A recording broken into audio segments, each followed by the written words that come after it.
Swayam Prabha. Digital India. Educated India.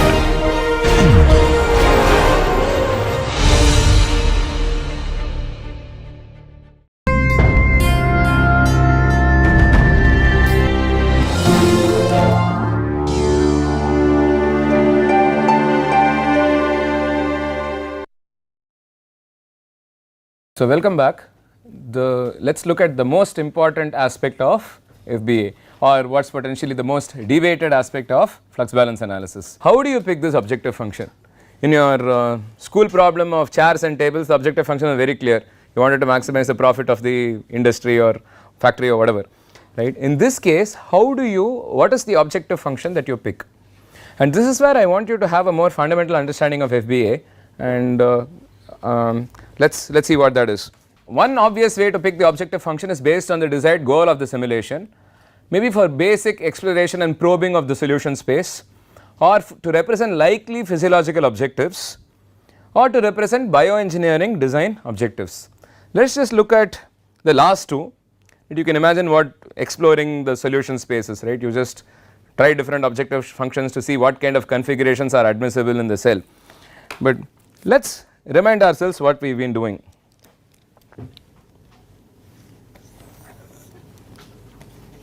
You have a cell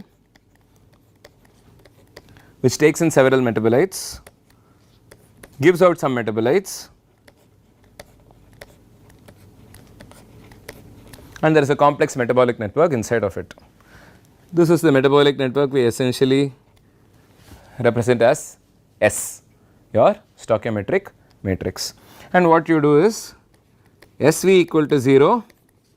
This is not why you cannot violate this constraint, right? This is a fundamental constraint. Why? It arises from stoichiometry. You can only produce 1 mole of fructose from 1 mole of glucose, no other choice, right? And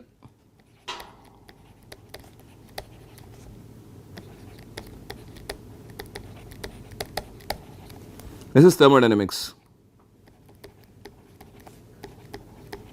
Irreversible and reversible reactions, and let us actually not say infinity, but typically some large value, right? We know that this has to be only in this direction, and this can be in either direction reaction, right? The values. So, Irreversible, why can't it be 0? Yes, you can have it. Okay, this maybe you shouldn't put less than equal to for infinity, but right. So it can be 0, of course. So this is what we have so far, and we said we cannot solve this system unambiguously, right? One unique solution. So to pick one solution, we said let us now impose this objective function, maximize C transpose V. What does this give you? It gives you two things. When you solve, you will get the max value, or what we call the max function value. This is basically C transpose into the V best and the V best, which is basically your flux distribution.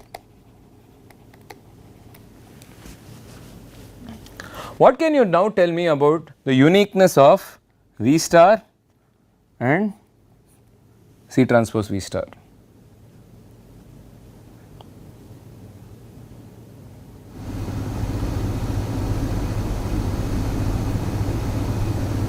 Have you studied linear programming before? You may need to call in some logic of linear programming here.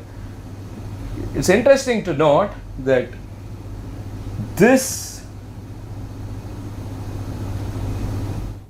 is unique, whereas this is not unique.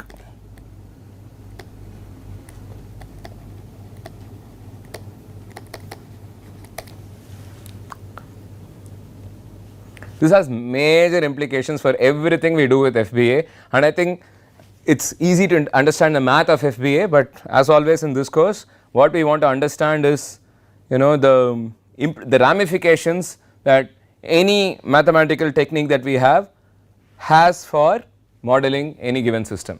So, let us look at a simple illustration of FBA. How does an FBA actually work?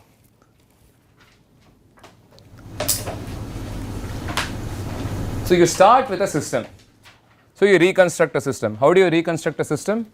Go back a couple of modules, pathway databases, literature, all the hard work to essentially assemble a long list of biochemical reactions that occur within E. coli or any organism of your interest. Given this is your system, now how do you set up what are the next step that you would do here for flux balance analysis? Get the matrix of reaction. So, dx by dt equals S into V. What is your stoichiometric matrix? What is going to be the size of your stoichiometric matrix? M cross. Here. What is M and what is R? M is 5.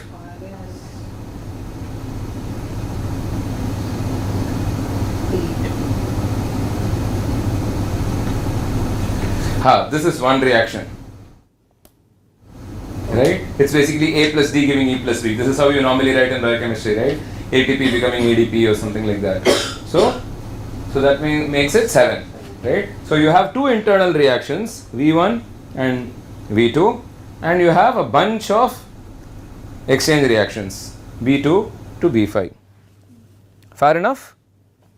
So the stoichiometric matrix will therefore be 5 cross 7 and it will look like this.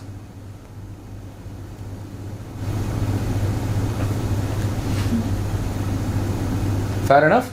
So now you can see the balance nicely. V1 is B1, which really makes sense, right? Sorry, you will find that V1, minus V1 plus B1 equal to 0, balance for A, and B is involved in 3 reactions. So, V1 minus V2 minus B2 equal to 0, whatever flow comes in is split across these two, right.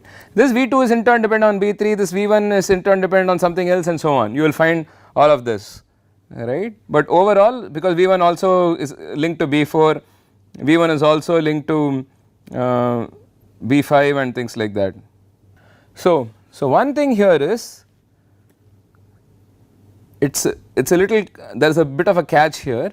I can't have reversible arrows here, because if I say this is minus 5, I have to commit to one direction in the first place, right. So here it's a reversible arrow is shown for the sake of highlighting that it's a reversible reaction, but in essence when you start even writing the stoichiometric matrix, you have to understand that B4 is in a particular direction, V5 is in a particular direction, right. So what is B5 here? What is, this is a reaction, right, it is E on the right hand side alone, which is basically to say it's something like, So why if it's only one direction it's reversible? How do you represent reversibility in the matrix? no, so what I am saying is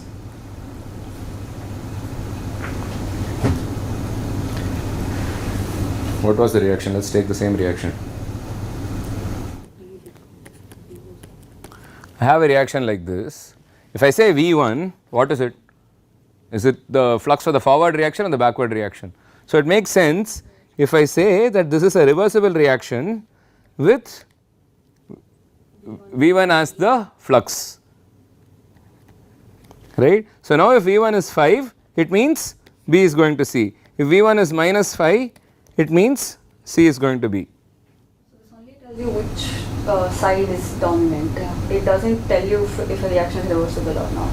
You just look at the matrix, you'll never know. Yeah, so invariably in all these reconstructions you keep the reversibility information separate. So you say reversibility R1, R3, R5, something like that. What are all the list of reversible reactions? Or typically you keep a Boolean vector which says 1, 0, 1, 0, 1, right. This means R1 is reversible, R2 is not, R3 is reversible, R4 is not, R5 is reversible, right. So, when we do the lab sessions, you will get familiar with this. Right. Because to even fill up this column, I need to know what the reaction is. If it is reversible, I still need to know what is the forward or the backward reaction, right. So, you can assume that all reactions are in the forward direction, and if you get a negative flux, it is in the reverse direction. But what do I even mean by forward direction? Is this the forward or this the backward, right. So, I need to commit to one arrow direction. So, assuming that we have this. So, here in fact you should this should have been a -1, right. E should be going out, for example, right. Otherwise you just have V1 plus B phi equal to 0. So, they are going to be of opposite signs for sure, right. So, now you set up this equation dx by dt equals SV, and you say SV equals 0. So, now you have to solve the system of equations, which basically reads minus V1 plus B1 equal to 0, V1 minus V2 minus B2 equals 0, V2 plus B3 equals 0, minus V1 plus B4 equals 0, and so on. I am essentially multiplying this with this matrix multiplication, and note that this is just a partition. I am trying to show it might seem like a divided by or something, but it is a partition to show that there are some internal fluxes and there are some exchange fluxes in the same vector, right. So, the next step, you put in other constraints from your knowledge of biology or whatever. Here I have put some toy constraints. I say 0 less than equals V1 less than equals 10, minus 10 less than equals V2 less than equals 10. So, typically for any reversible reaction, I would have the constraint in both directions, but for the irreversible reaction, it is only in one direction.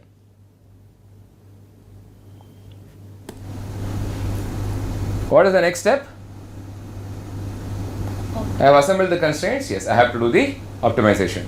So, I say my product of interest is B. So, I maximize the secretion of B outside this cell. How much B is coming out of this cell, right, which means maximize B2, which means maximize 0 0 1 0 0 0 1 0 0 0 into this vector, right. I am just putting it back into the canonical form, right. So, what is the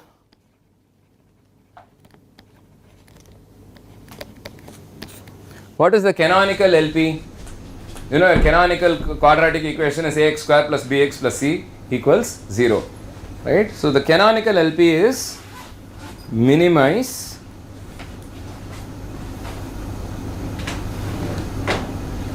F transpose x such that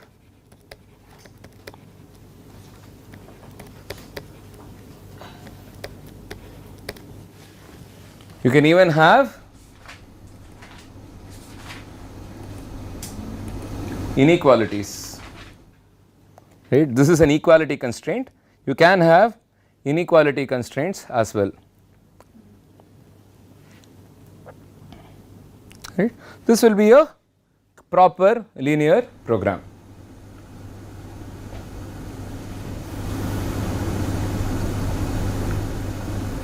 Now, if you map it back to our system, what is A?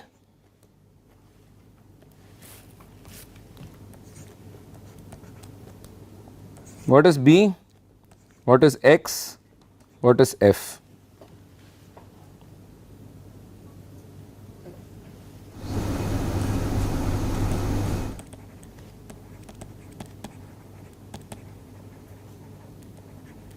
Your objective function like biomass, which is basically your C. This is the name we gave, and it is useful to know these variable names as well, because these are the same things that are used in the MATLAB toolbox for solving flux balance analysis problems. What is A? The equivalent of A? the stoichiometric matrix, equivalent of B, 0. 0 vector. What is the size of the 0 vector? M cross 1. Very good. What is X? Is this clear?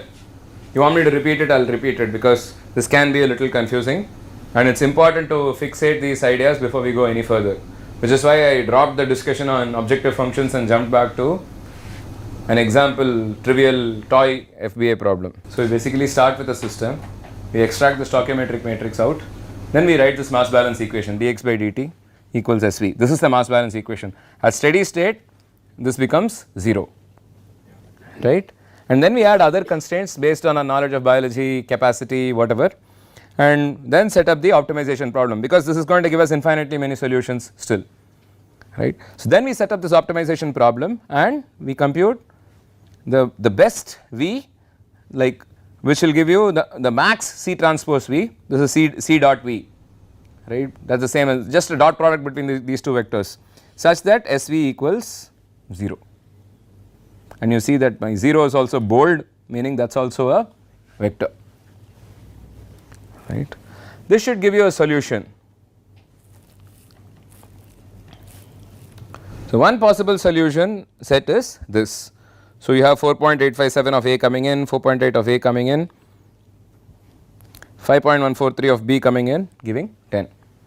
But if you see, this is just one arbitrary solution. There are many equivalent solutions you might be able to come up with. You could just have 0, 0, 0, 0, 10, 10, 10. So what is C? This C? It is the objective function. I said maximize. So I said max B2 such that S into V equals 0, right. And what is V? V is nothing but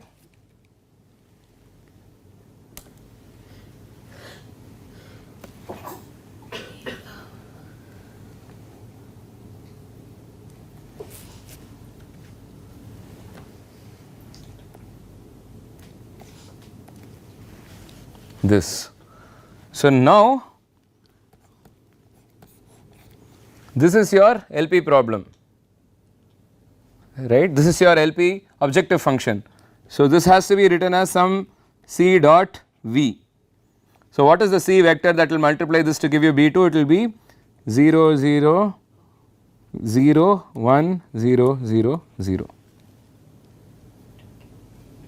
So now C transpose this transpose into this vector